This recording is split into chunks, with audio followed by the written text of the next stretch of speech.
Would you tell me why you do what you do? Would you tell me where you come from? What did your grandfather do? What did your father do?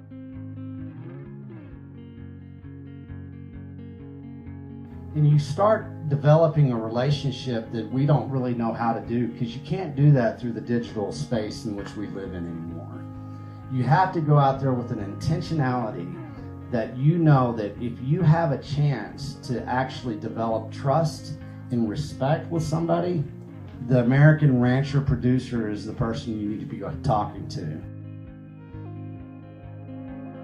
What we need to do is do a reflection. We need to take 2 steps back before we can take a step forward. It's all of our relationships. It's our community, it's our wives, our husbands, our children, it's our friends, it's our job.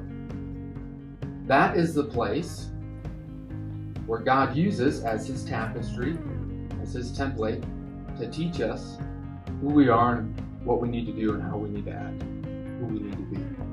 If we actually surrender, we'll find the greatest gift that there is. And so, if not that, what else will we do?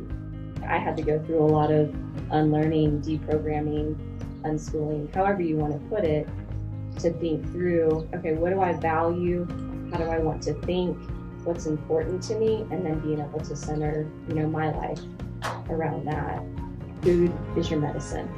46% of our children in the United States right now were either obese or overweight. 1 out of 2 are going towards diabetes.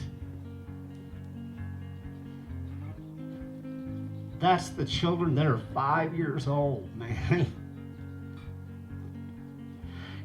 If you do not realize truly that is a fucking genocide, you need to wake up.